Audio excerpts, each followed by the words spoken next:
Coucou tout le monde. Alors aujourd'hui on se retrouve pour un petit tour au jardin. Je vais vous faire un petit vlog pour vous raconter un petit peu comment s'est passée la saison. On va faire un petit point des plantations, comment les choses ont évolué cette année.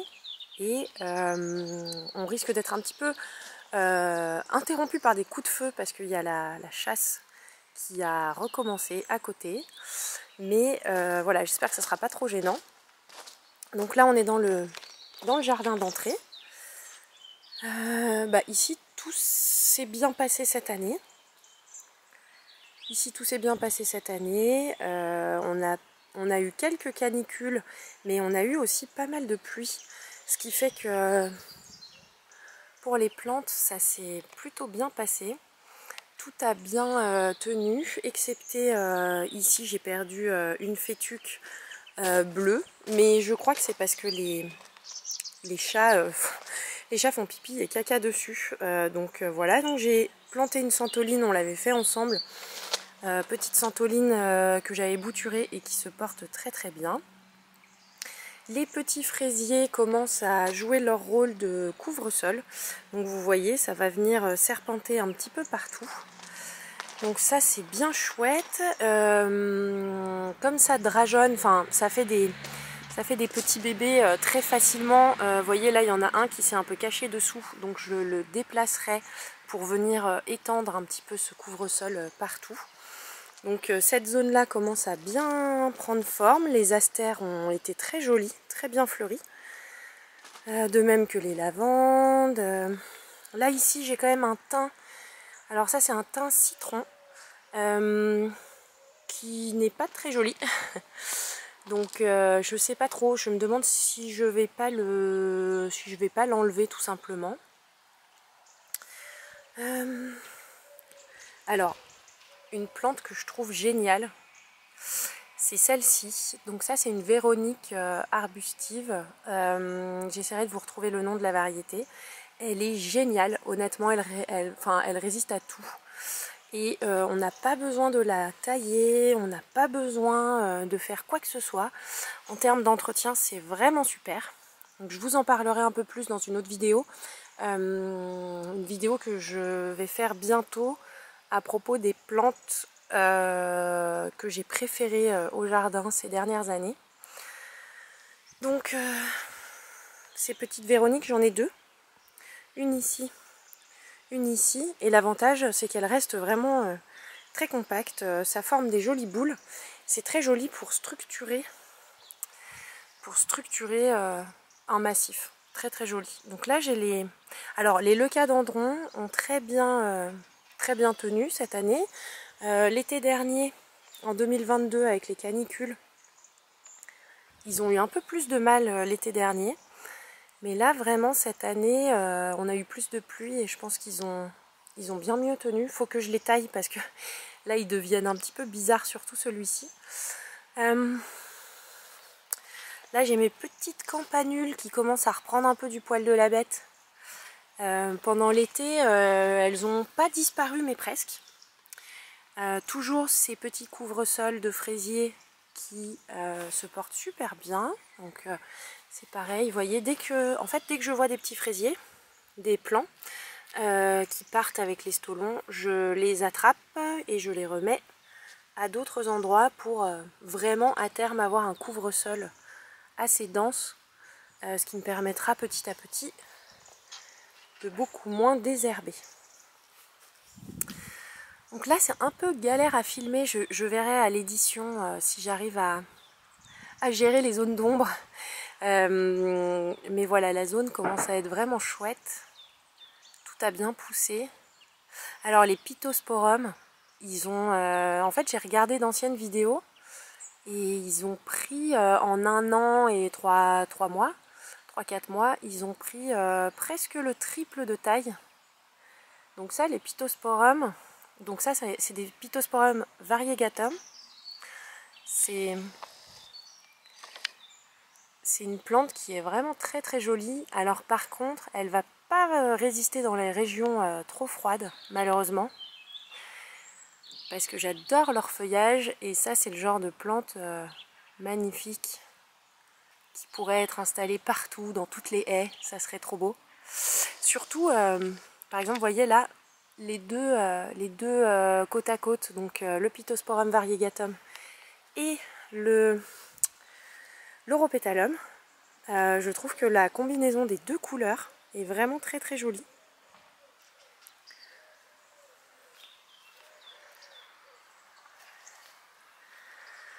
Voilà, je trouve qu'au jardin, ça fait une très belle combinaison de couleurs.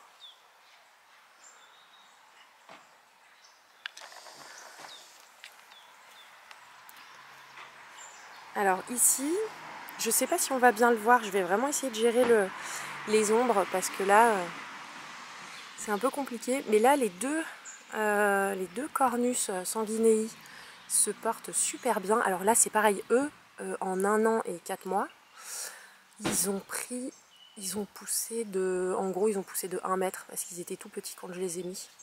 Donc ça pousse très très bien.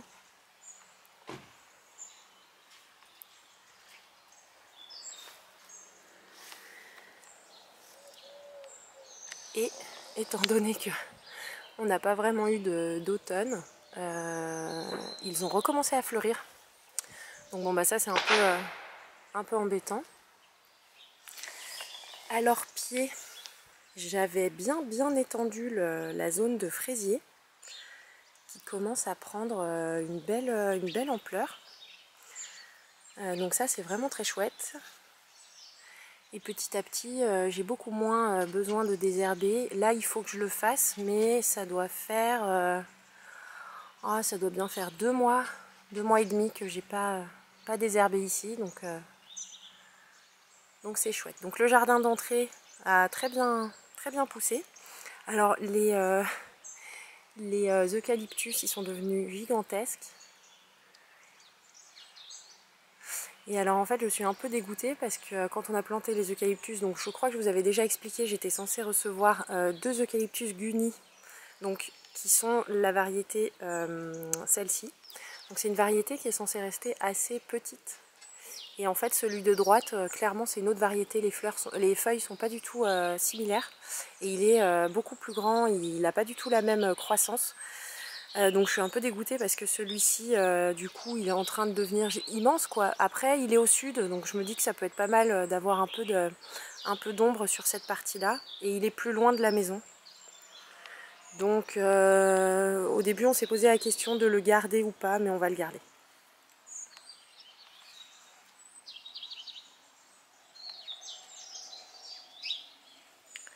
La potentille. Alors la potentille, c'est sympa parce que vraiment, ça me fait des fleurs quand même très très régulièrement. À la caméra, ça ressort blanc, mais c'est des fleurs rosées qui deviennent de plus en plus blanches au fur et à mesure qu'elles vieillissent. Donc là, la fraiseraie principale, donc je viens récupérer des bébés fraisiers régulièrement à cet endroit-là. Et j'ai commencé à étendre le couvre-sol de fraisier ici. Donc l'idée, c'est petit à petit d'en mettre absolument partout au jardin. Comme ça fait des fraises. Et ça m'évite de trop désherber.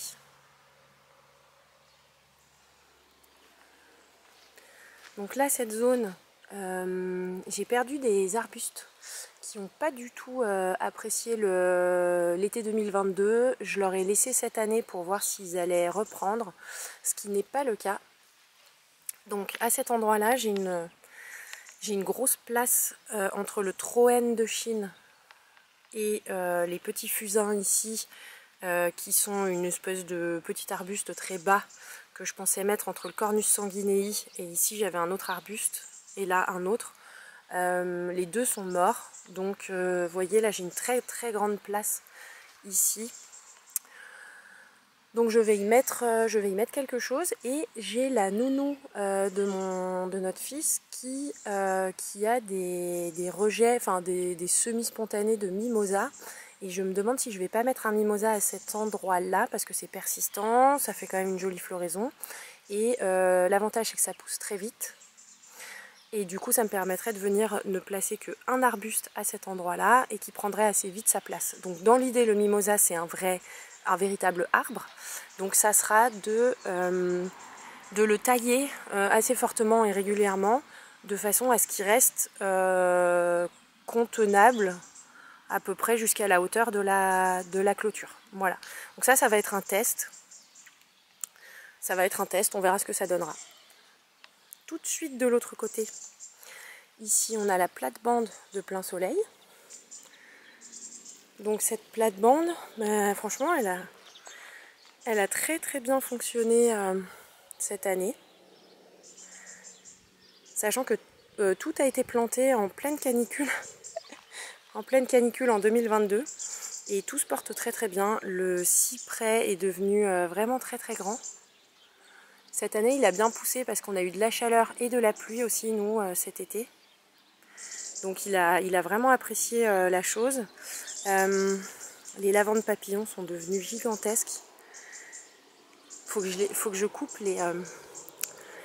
faut que je vienne la tailler parce que vous voyez il reste encore tous les petits... toutes les anciennes hampes florales. Les santolines. Donc là j'ai deux santolines, une ici et une qui se trouve là-bas au fond. Voilà, ici. Elle se porte très très bien. La cinéraire maritime. Alors j'adore cette plante. Donc moi, c'est une plante qui fleurit.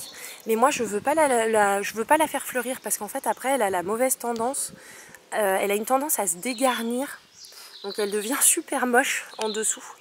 Donc moi, je veux éviter ça. Ce qui fait que je viens pincer les extrémités qui sont en train de me lancer des hampes de fleurs. Je viens les pincer, ce qui fait qu'elles se ramifient énormément et ça me fait des espèces de petits bouquets de feuilles toutes jeunes qui sont très très jolies parce qu'elles sont très claires, presque blanc argenté. Donc ça fait un très joli petit buisson. Ça c'est vraiment sympa, j'aimerais bien en implanter d'autres au jardin. Et bien là du coup on avait implanté aussi de la même manière que dans le jardin d'entrée une bouture de santoline qui se porte très bien. Elle est en train de nous faire des petites feuilles supplémentaires, donc ça c'est chouette. Ça c'est encore un pittosporum nain si je me rappelle bien, il faudra que je vérifie. Super, il va très très bien, il n'a pas du tout aimé l'année 2022. C'était très compliqué pour lui. Il était tout jaune, un peu grillé, vraiment il n'était pas en forme. Et là cette année, on sent qu'il s'est implanté. Il est bien, il s'est bien ramifié, il a plein de petits... il est très dense, il est vraiment très très joli. Donc ça je suis très très contente. Ici j'ai installé un petit plant de Gora rose. Donc ça c'était pareil, c'est des semis qui sont apparus sur le terrain. Semis spontanés, donc je les ai installés là. Donc pour l'instant, ils étaient en pot, donc moi je les ai laissés faire leur vie. Donc vous voyez, ils montent assez haut. L'idée ça va être de les couper.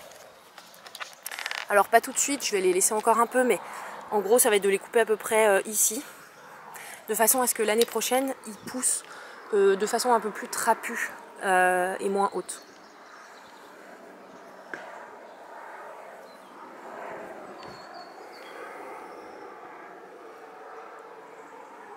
Donc je suis très contente de cette petite zone, elle est vraiment très très jolie. Ici,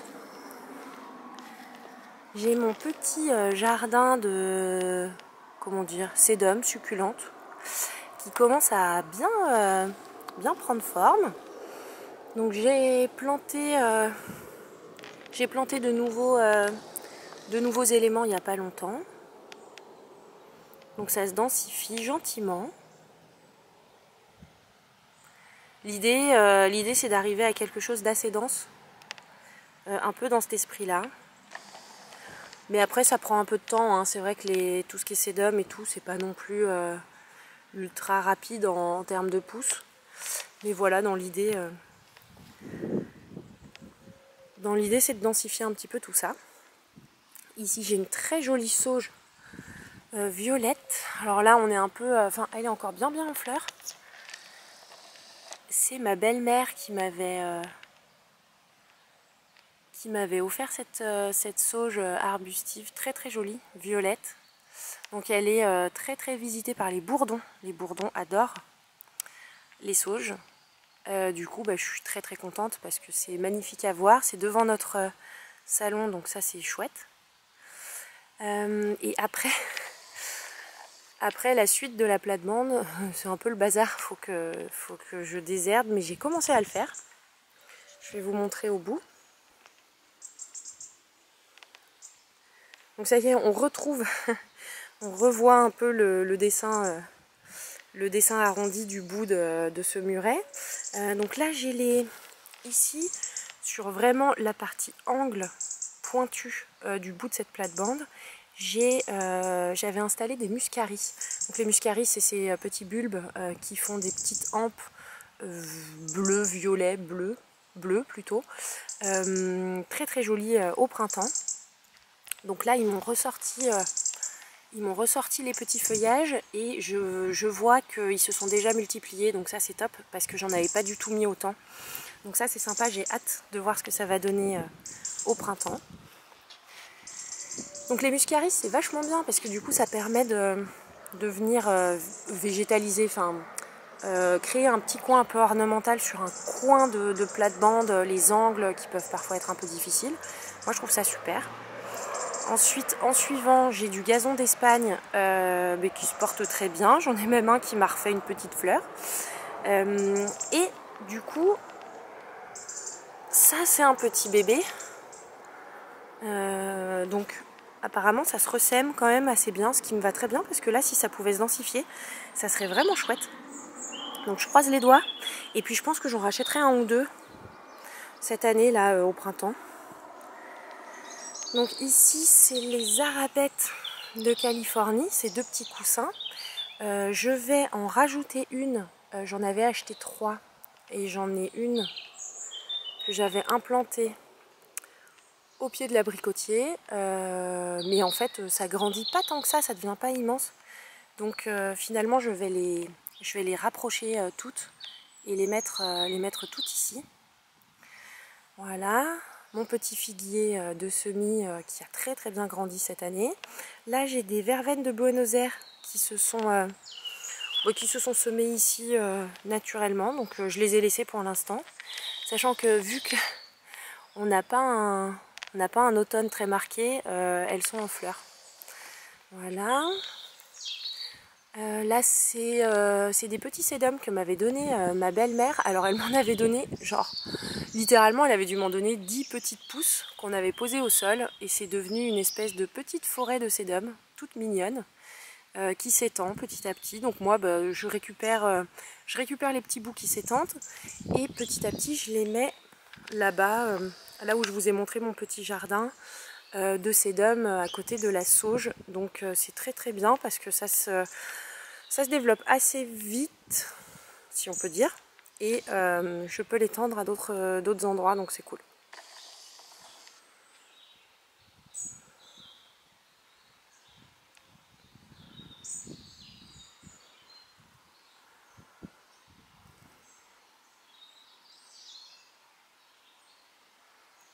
Alors ici, il n'y a pas grand chose qui a changé.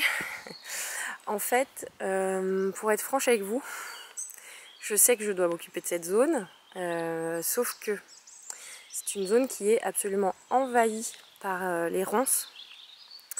Donc je sais qu'il faut que je mette le nez dedans, mais je procrastine. Et en fait il y a des ronces absolument partout, des petites, des grandes, des très très grandes. Il y en a littéralement de partout et c'est un énorme fouillis. Et le problème c'est que, non mais là il faut vraiment que je m'en occupe parce que les ronces se sont étendues. Je vais vous montrer. Par exemple, cette grande tige là que vous voyez partir comme ça, et ben c'est une ronce, et cette ronce elle passe à travers toute la plate-bande et elle ressort là-bas. Donc il faut que je m'en occupe. Faut que je m'en occupe. Là ça va commencer à devenir un petit peu urgent parce que du coup le bébé fatalement il aimerait bien s'approcher de ces endroits là et j'essaye au mieux de l'en empêcher, mais c'est pas forcément toujours facile. Et puis honnêtement j'en peux plus de voir ce ce bazar. Donc voilà, il faut que je m'en occupe, surtout que j'aimerais bien en fait redécouvrir cette jardinière là en briques, de façon à pouvoir y implanter des légumes pour cet hiver. Donc voilà, il faut que je m'en occupe. Hein. Mais de toute façon, vous commencez à me connaître, hein, c'est comme toujours pareil, c'est toujours pareil, on n'a jamais assez de temps. Ici j'ai commencé à désherber, donc on commence à voir un peu mieux le dessin de cette plate-bande. Le lilas des Indes qui est très joli et qui commence à peine à prendre ses couleurs rouges d'automne. Mais vous voyez, ici tout est encore très très vert. Hein. Là je vous filme ça, on est le 24 ou 25 octobre. Donc fin octobre, et voyez, mais tout est encore super vert. L'automne, ça y est, là, il est arrivé, mais il aura mis du temps. Donc c'est sûr que c'est assez inquiétant en termes de climat. Vous voyez, regardez là, ça y est, on commence à avoir quelques feuilles rouges. Mais c'est pas énorme non plus, la majorité reste encore bien verte.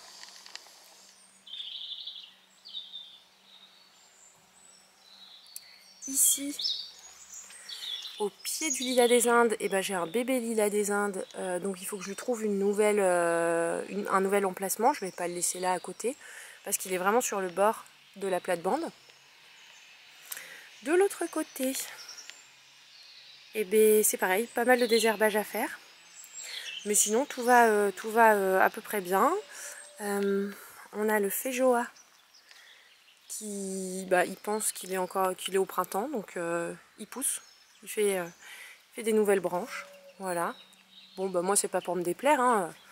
Il va pousser, c'est bien. Mais ouais, c'est vrai que beaucoup de plantes pensent être au printemps. Là, j'ai une très jolie sauge au feuillage hyper argenté et à la floraison très bleue.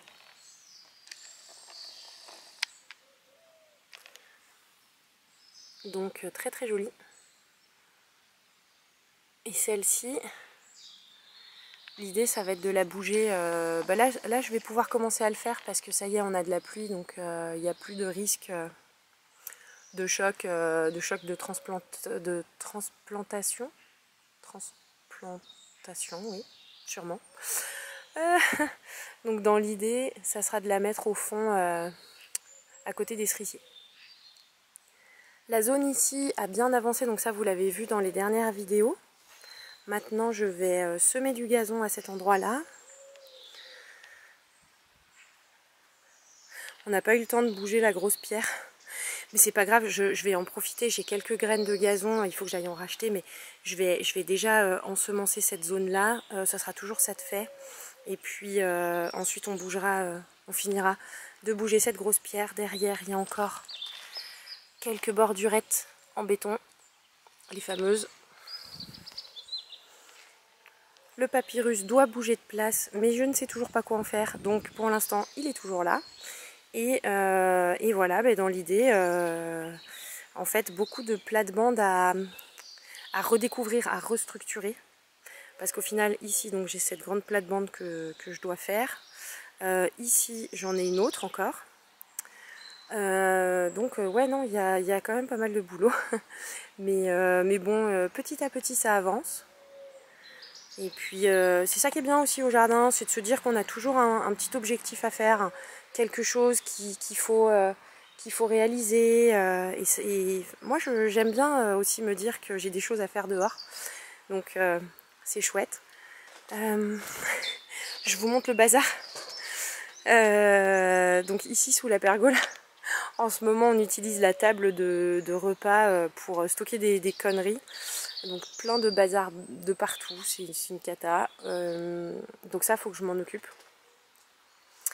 Il faut qu'on fasse... il faut qu'on se resserve de cette zone-là, maintenant qu'il y a moins de moustiques. Souvent l'hiver, comme on est près de Bordeaux, il fait pas très froid. Donc souvent l'hiver, ce qu'on fait avec les copains, c'est qu'ici on se retrouve, on fait un feu, un barbecue. On aime bien se faire des patates dans la braise, voilà ce genre de choses. Donc je pense qu'on va recommencer à faire ça dès qu'il fera un petit peu meilleur, parce qu'en ce moment il fait que pleuvoir. Mais voilà, ça avance, plein de petites choses qui avancent. Comme d'habitude, beaucoup de boulot encore, mais voilà, le jardin commence à vraiment prendre forme, je trouve. Les structures des différentes plates-bandes sont assez bien marquées. Donc ça c'est chouette, j'aime bien voir ça. Et en ce moment, au niveau du boulot, pour moi c'est assez calme. Je travaille à domicile, enfin je bosse depuis chez moi. Du coup j'ai quand même pas mal de temps, et puis des fois j'aime bien me dire vas-y, je vais faire une petite pause là, et du coup je sors, je désherbe pendant un quart d'heure, 20 minutes. C'est bête, mais en fait en un quart d'heure, 20 minutes on en fait des choses. Donc voilà, donc du coup c'est plutôt cool. Ici il faut que je continue à finir de pailler avec les écorces. Et vous voyez, ici, c'est dans cette zone que je vais implanter la petite sauge. Alors, soit je la mets ici, soit je la mets juste derrière, sachant que j'ai également un petit népéta à implanter à cet endroit-là. Donc le népéta, c'était un semis qui était apparu de mon népéta principal. Donc je vais voir ce que je vais faire. Parce que pour l'instant, il n'est pas très bien installé là où il est, puisque je l'ai installé sous un chèvrefeuille arbustif. Chèvrefeuille arbustif qu'on a planté, alors littéralement pour le coup, direct pendant le chantier de la maison. Et en fait, c'est des chèvrefeuilles ils ont poussé, mais de façon très dégarnie. Et je m'étais dit, bah, ça fait beaucoup de lumière, donc je vais mettre un népéta au pied, de façon à avoir un beau couvre-sol fleuri. Et en fait, c'est la première année que nos chèvrefeuilles se sont vraiment densifiées. Donc en fait, ça n'a pas du tout marché pour le népéta, parce que du coup, beaucoup trop d'ombre. Donc là, j'ai un petit chou rouge qui pousse tant bien que mal, parce qu'il se fait dégommer. Et du coup, je vais bouger mon népéta. Donc le népéta, je me demande si il va pas filer dans cette plate-bande. Voilà. Donc je pense que ça pourrait être une bonne place pour lui.